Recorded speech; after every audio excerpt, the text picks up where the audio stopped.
Yeah, George, you go ahead. We have one online, perhaps for Kostas. Why have you modeled the solution so closely on eIDAS when we know that it's about to change dramatically to a decentralized wallet solution?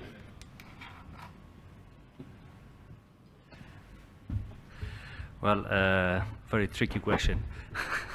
Well, first of all, because it was part of the call, and then we had to map it as closely to the call to be able to receive the funding. That's one of the reasons. Then secondly, we do believe that there is space for interoperability with the different systems, and I don't believe personally that we will ever arrive to the point where all the systems that we have, all the tools that we will need will be available in the form of a wallet. Possibly there will be age verification, age assurance could be done with a wallet, but I doubt that we'll be able to offer parental consent easily with a wallet, and eventually we might not be able to offer the rest of the tools that we might need using a wallet. Therefore, I believe that this solution will evolve in the future to something that will be more, let's say, on-device and instead of cloud-based solution. But on the other hand, there will always be some parts that will be cloud-based. Therefore, an interoperability between these systems, I believe, is important. We start with that, just like eIDAS started with that. If we ever manage to have something that is completely decentralized, then in that case, why not?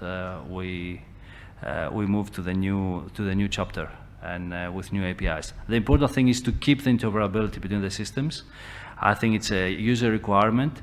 It's something that, just like Cecilia mentioned from Facebook, it's something that the users don't want to bother with different systems all the time. So at the end, it's something that we will evolve with the current trends and the abilities of the platform, of the solutions as well, of the providers. If the providers become offline, then obviously the solution will be offline as well. The overall framework will be offline. A question for Iain from Dr. Rachel O'Connell online. Will the euCONSENT project draw upon the findings of the UK DCMS verification of children online project, which involved testing a child age verification and parental consent service provider? Yes, absolutely. There was a lot of investment in the verification of children online project in the UK, which I believe was a sort of combination of DCMS and the Home Office and in fact, the security services in the UK.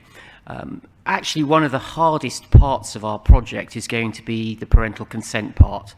The age verification industry is quite well matured now, but I think parental consent is a very new area, and the real challenge is being able to figure out with some degree of confidence if the person claiming to be the adult with legal responsibility for a child is actually the correct person to do that. And also to avoid any of the sort of perverse risks you might create by insisting that an adult has to approve a child's ability to access something online. You don't want children going off and finding inappropriate adults to do that for them.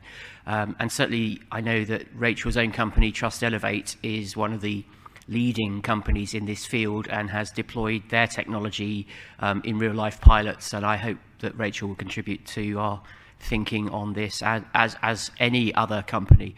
We were very clear when we put our bid together that we were hoping to win, but we also were hoping that everybody else who has an interest in this field would contribute to the solution, to which end we'll be having a public consultation later in the year when we've got our ideas a little bit more formulated, where we can set them out and ask for formal feedback on the plan from any stakeholder. But we're always open to feedback at any stage, and you can send that to us via our website.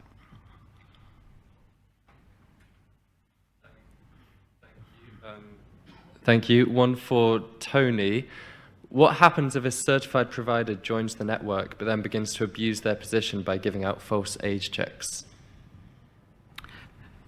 So there are processes for all of that. So certification is not a one-time event. It is something which is subject to ongoing monitoring and ongoing checking, and the processes that are set out by the European Accreditation Association dictate how certification bodies should deal with people who are persistently non-compliant with the requirements of the standards.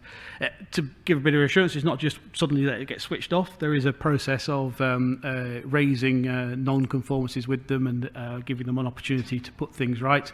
But ultimately, they would get switched off and lose their certification.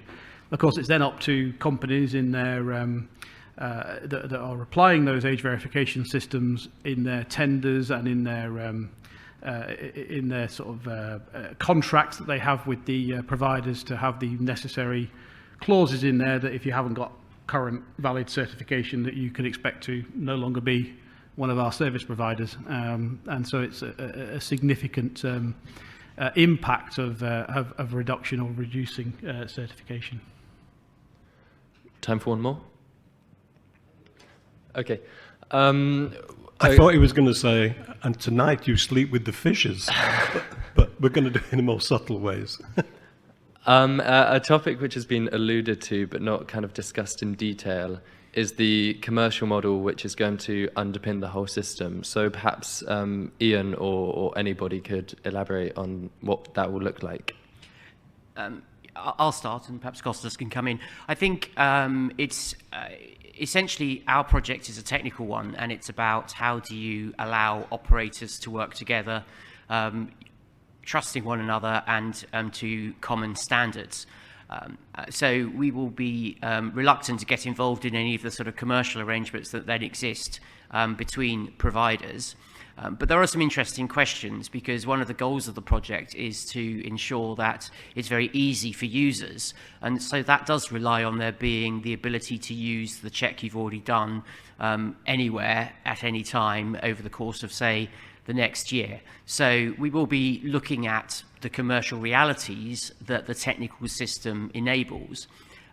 I also think that while we're not creating any sort of major central infrastructure, there's no Big Brother database being created of user ages, and there's no black box going to be sitting in my bedroom in Derbyshire in the UK to operate euCONSENT. It's going to be a decentralized system, but it will need governance, as somebody to decide what the scheme requirements are, to make sure that the auditors are operating, and potentially to take action in those situations where perhaps something does go wrong. And I think probably the central function is a natural monopoly, if this is going to be a very usable situation, and so it probably needs a governance structure based around a non-profit entity of some sort with all the relevant stakeholders represented. And part of the project later on is to look at commercial or business exploitation, which is often a part of an EU-funded project. And so we'll need to think through some of those situations and work out what the sustainable model is to run the entity beyond the end of the project. Kostas, do you want to add anything?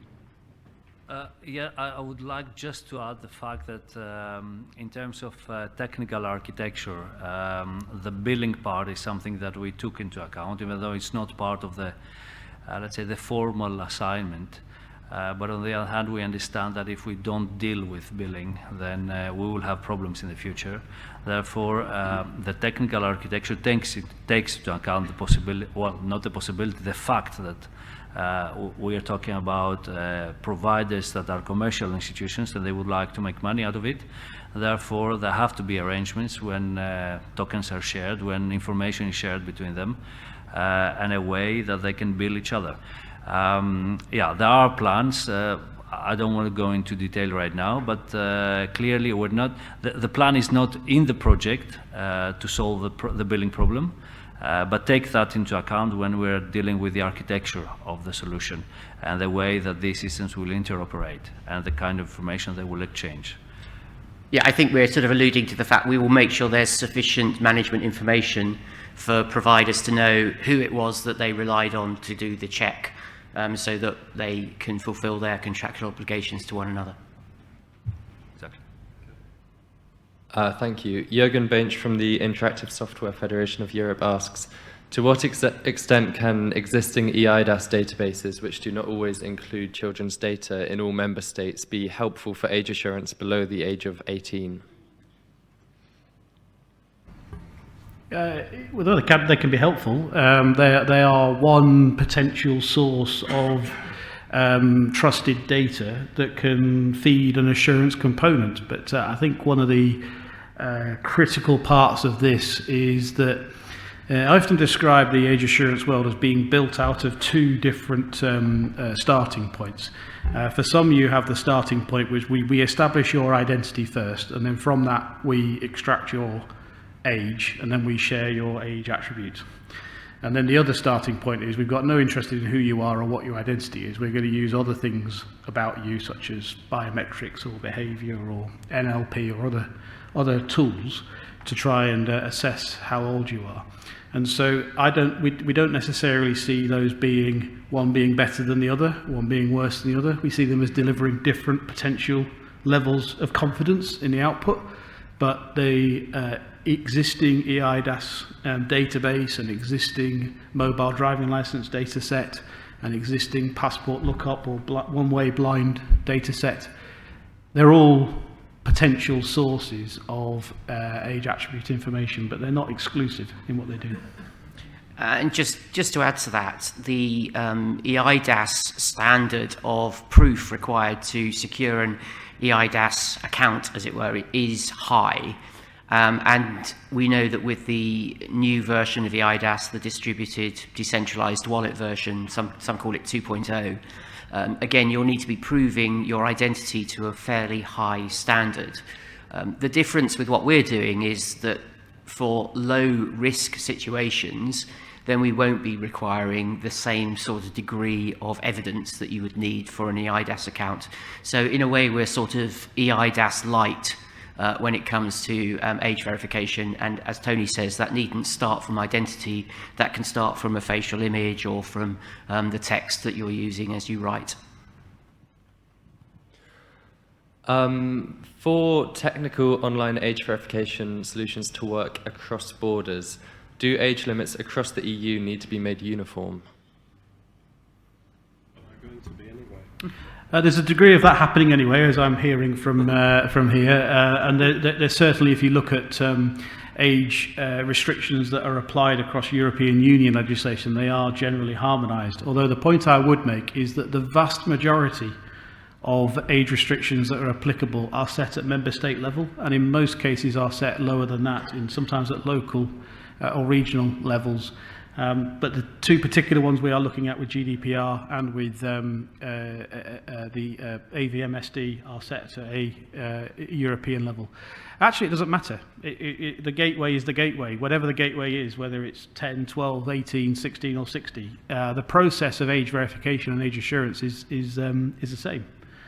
So it really doesn't matter. The challenge of cross-border is potentially more linked to the issue of parental consent, and we heard earlier on the challenge that was put to, what if the parent isn't in the same member state as the child, which is quite frequently the case in Europe.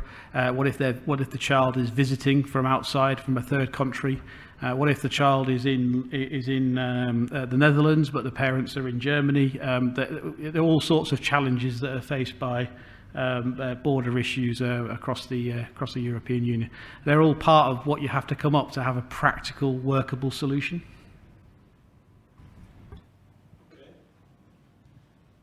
Right. I think we're drawing